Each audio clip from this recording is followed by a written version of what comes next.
simply not welcome here anymore. That's what I want to talk about in this episode of Leading Leaders. You're going to want to stay tuned for this one.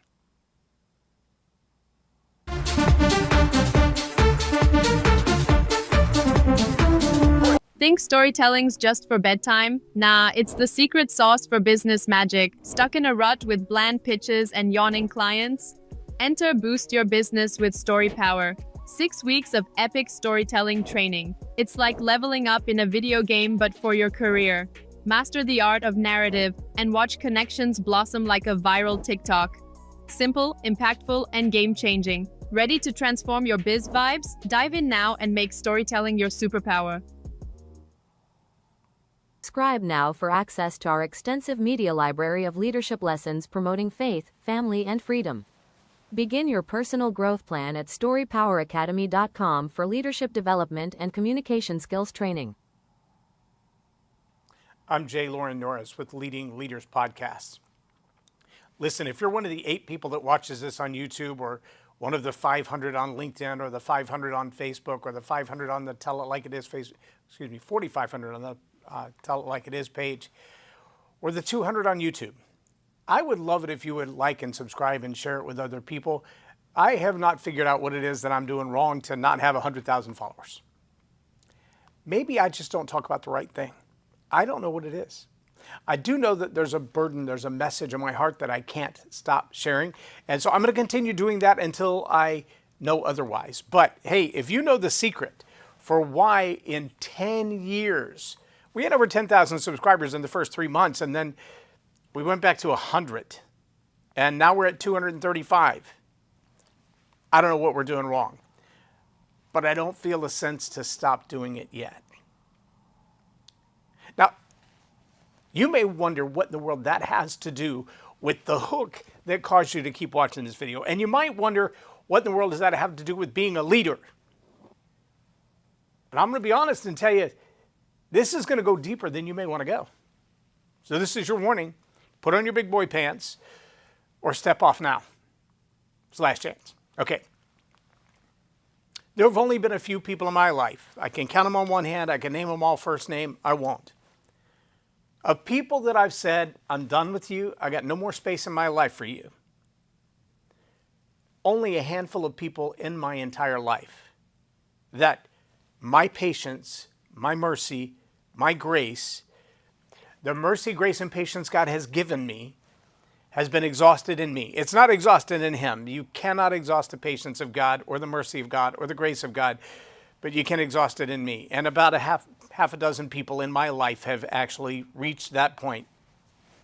Don't even bother calling. If you were on fire, just for humanity's sake, I might put you out, but I wouldn't stay around to see that you're okay. That's just where I'm at.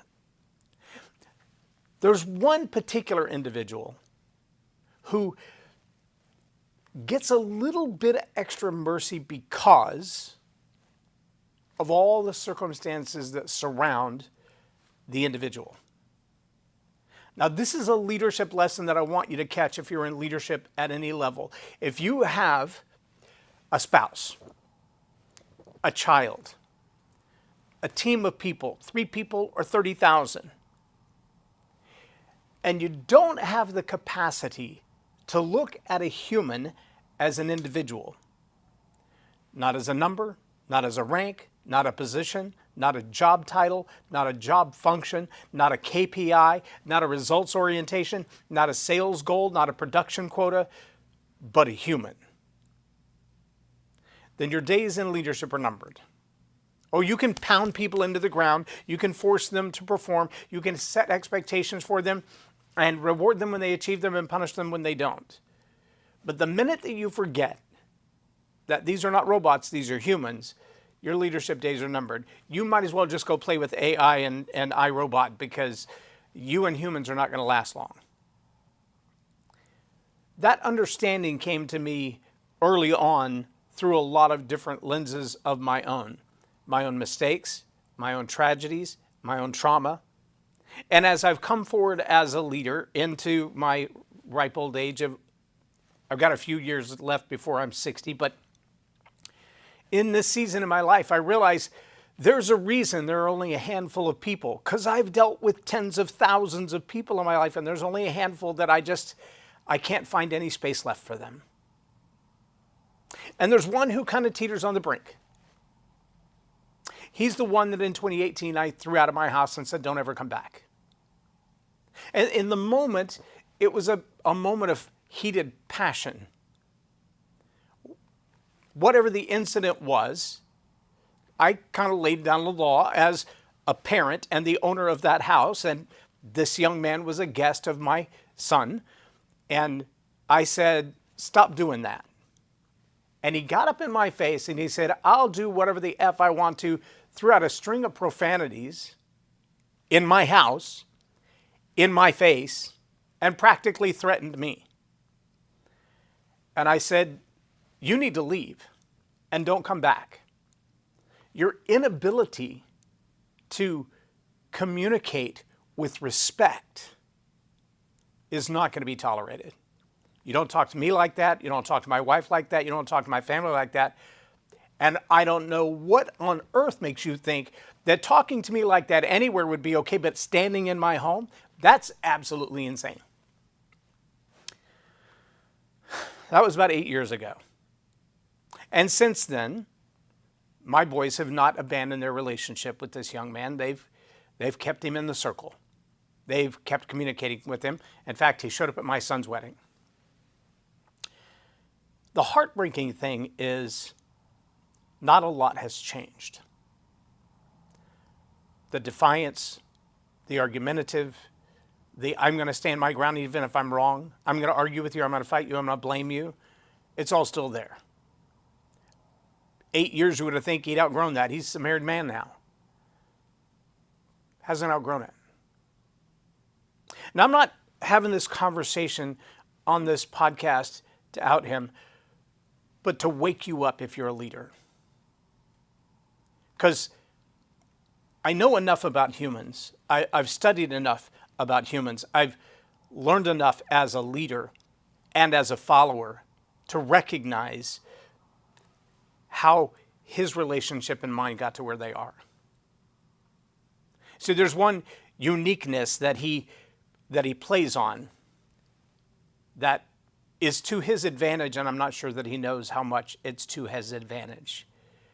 And that is that I know at what age he lost his father. We were around when it happened. He was intertwined with our family at that time, and since then, he's taken to calling me Dad. That's probably the little hook of mercy and grace that he has, because I would never abandon my own children, no matter how ridiculous they behave.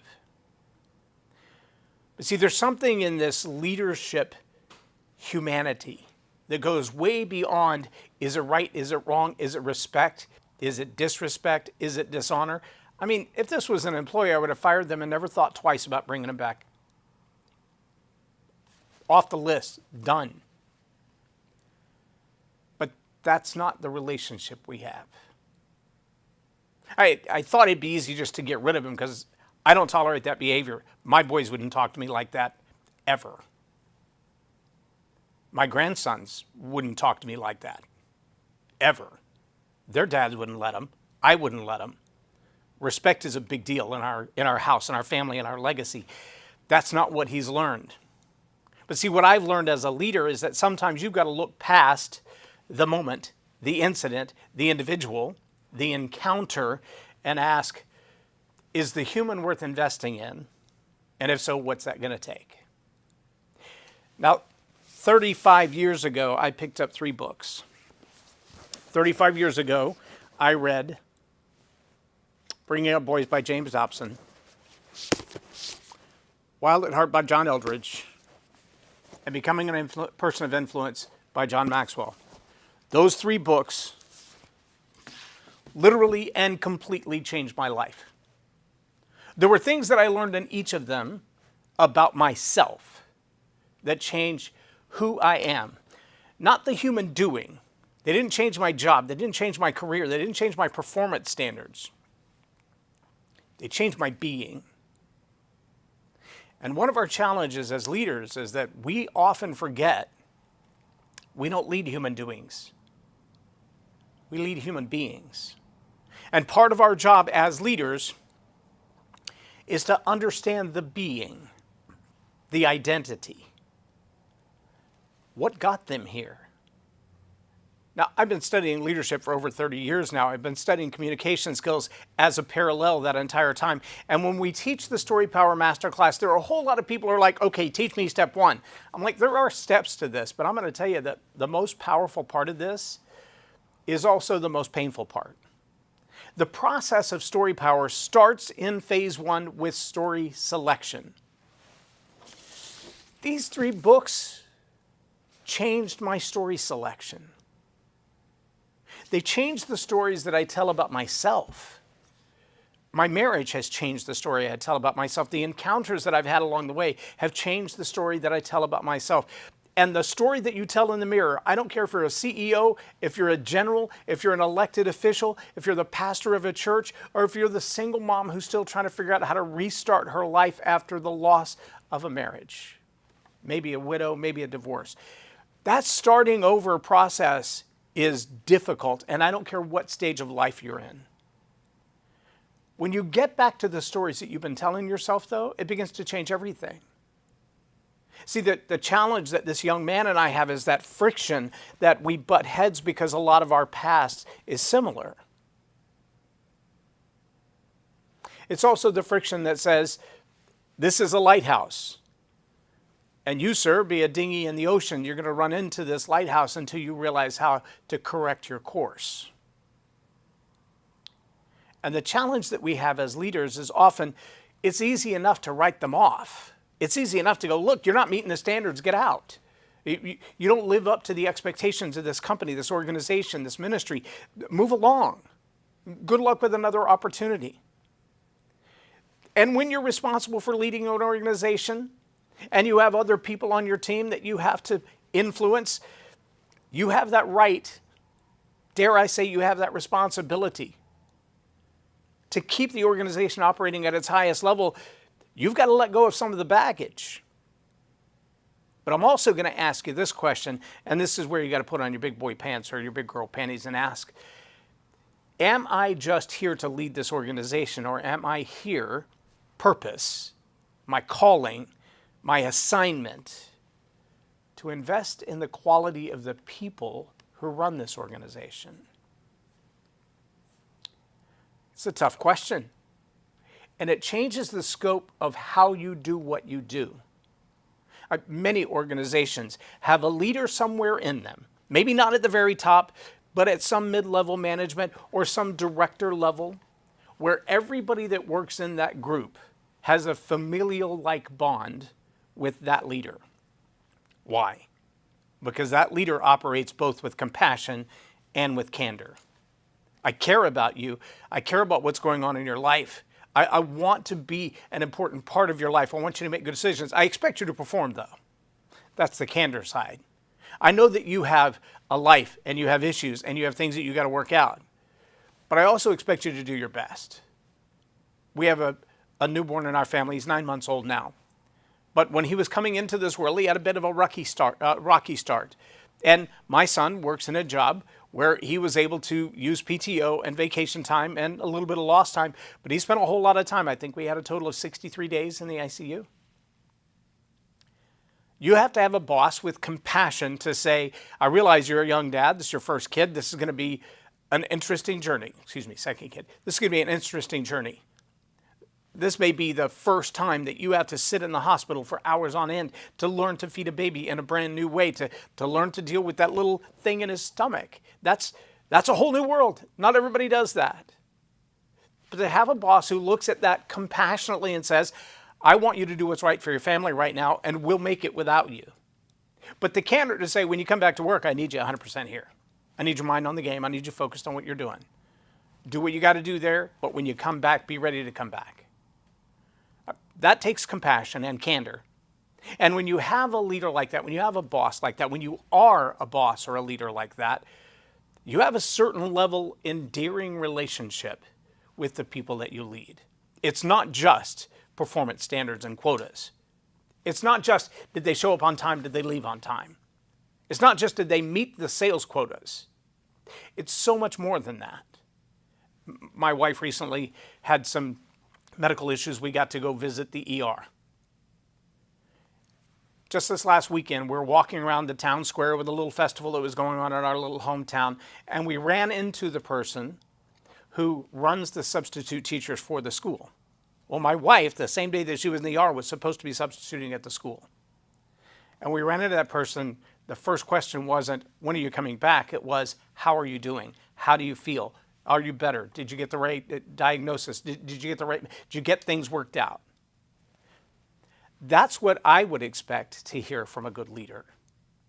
Not when are you going to come back and how much can we count on you? Because that's focused on the job. But how are you doing? That's focused on the person. I'm going to tell you, eventually I'm going to get this young man to read all 3 of these books. He's not a big reader. He loves to play on his phone instead. But I'm going to get him to read these books if I have to tie him to a chair and read them to him. But here's what I suspect. When the revelation comes that you're not the perpetual victim, that your story is not as unique perhaps as you think it is, that your right to be treated differently doesn't really exist. The level of respect for a lot of people around, the sass and the talking back and the demanding and the entitlement, those begin to wane, usually just with maturity, but sometimes it takes a revelation. It takes that, listen, you were made for something different. That's what Wild at Heart really tells you. You were made for something different. You're not living out the life you were called to. You've missed purpose.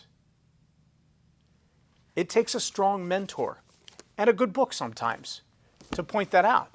It takes a leader who cares enough about the human to say, there's a challenge here, and this is not just about job performance. This is about being a better who.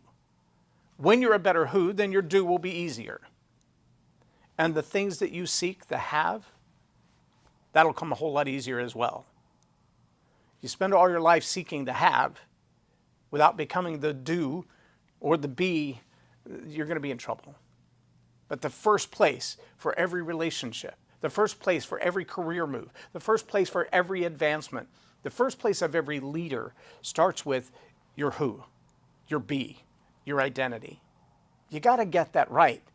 And you've got to keep that in front focus. The more time you spend focusing on being the right kind of person, being a better human, the better results you're going to have in every other category. A couple of years ago, I was doing some work with a political activist. We were on the road, my wife and I, driving his RV across the country, helping with merchandising in various places. And on one of those particular odd mornings while we were out in the eastern part of the country, I'm getting a call from him and he's yelling at me. He's like, you need to be in this place. You need to get this team out there. You need to get them out of the bed. We're kind of leading a team of 5 or 6 people doing different pop-up retail, if you will, in different places. We got, I don't know, I think there was a total of 6 of us on the team.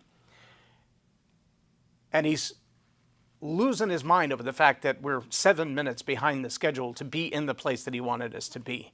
He's really driving us. You got to get there, or you got to get out there and sit up here. Bam, bam, bam, bam, bam, bam, bam. And after he finished his rant, I quietly said, I need a minute today. I just got the call that my mom died. Can you just give me a beat? Just give me a beat. And that was amazingly hard for him. Because in that moment, as a leader, as a business owner, he only saw dollars that were not coming in the door, dollars that should be coming in the door, sales that were being missed, opportunities that were being lost. He's like, well, take your beat, take your minute while you do X, Y, and Z. I love him. I've known him since about 2018. We butt heads sometimes, 2 very type A personalities, 2 very strong leaders in our own capacities, in different circles but overlapping circles. We have a lot of core values that are exactly the same and a lot of ideologies that are radically different. But I was there the day of his mama's funeral. I was in the funeral home the day of his mama's funeral. I know what that meant to him. And about 400 people that showed up to say goodbye to her. It was a pretty big deal. But in the moment that business was in the forefront of his mind, my mama's funeral wasn't. Saying goodbye to my mom was kind of cast aside. I don't think any less of him, but I do ask myself as a leader, am I aware of someone else's past? The last 5 minutes, the last 5 years, the last 5 decades when I lead them? Do I ask the question, what's going on in your world, or what has gone on in your world? How did you get to here? Because it's real easy just to look at a resume, look at performance standards, look at KPIs, look at quotas and go, all right, you have done it, you can do it, you should do it, get it done. And completely forget about how they got here.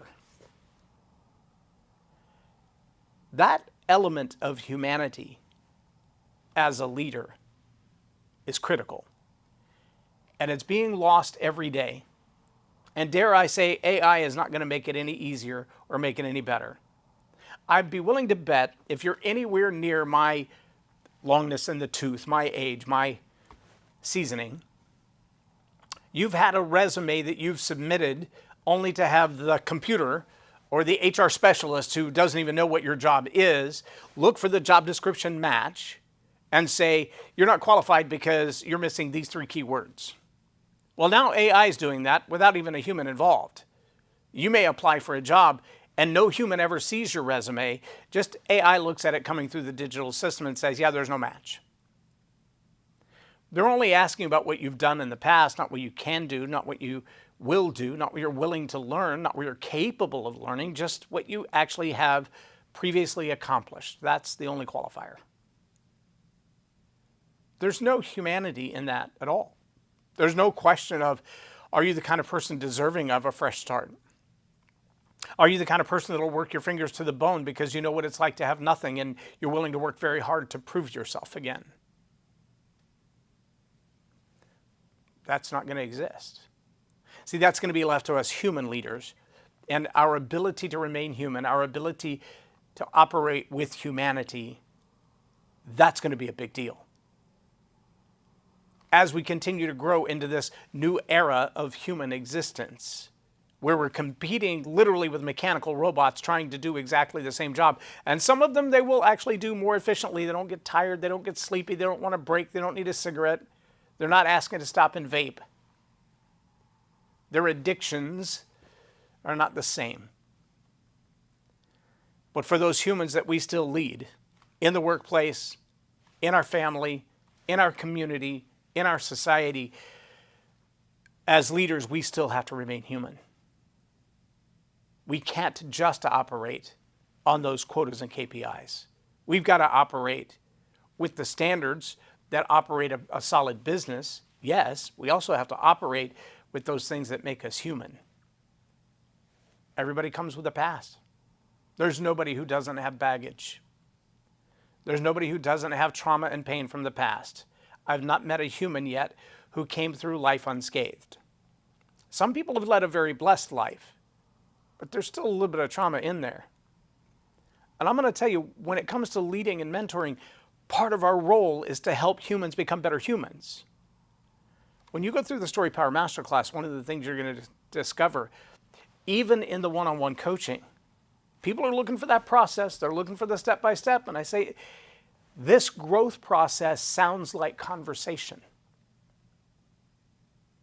Because a lot of what we do in leading and teaching and training you to be better on the platform, better on the podcast, better in front of a crowd, has to do with extracting those stories and then literally looking at some of those stories and going, is that completely true? What does it really mean? What meaning do you put in that story? And the more time we spend asking that question, the more powerful we find the people that we lead, that we teach, that we train, that we mentor. It's easier to get through all the bad baggage and right to the heart of who they really are and say, let's flip the script on this. What if we change that one I am statement to something new? Will it change the outcome of the story? Perhaps. Will it change who resonates with the story when you tell it? Very likely. Will it change the who that you are into a better you? Probably so. And that's work worth doing. And that's what we do. Look, the stories that we tell as leaders, the things that we say to the people around us, whether it's on the platform or it's at the board meeting, maybe it's a one-on-one employee review, the moment, the time, the energy that we invest in other humans as a human has a chance to completely change the trajectory of their life. Sure, it's easy to write them off when they don't meet the standards. It's easy to write them off when they push your buttons. It's easy to write them off and go, I'm not taking any more of this. But before you do that, ask yourself, is there a chance that they're going through something you couldn't stand? Maybe what they need from you right now is compassion alongside the candor. Not just pushback, but also receiving in patience and grace. If you're going to be a great leader of humans, ask yourself, if I were rated by all of the people that I lead on my ability to be human, how would I score? I'm J Loren Norris with Leading Leaders Podcast for Tell It Like It Is TV. Have a blessed day. There is a retreat coming up that I want you to know about. It's called the Story Power Academy Retreat. This Story Power Retreat is about focusing on your communication skills, taking them to the next level. Discover, develop, draft, deploy, and deliver some of the best stories you've ever learned. You're going to listen, create, connect, relax, and reflect around this beautiful lake scene in Granbury, Texas. It's a chance to rejuvenate and refresh and start over with some of the best training you can possibly imagine around storytelling, leadership, and communication. Join us, get away, and relax. Subscribe now for access to our extensive media library of leadership lessons promoting faith, family, and freedom. Begin your personal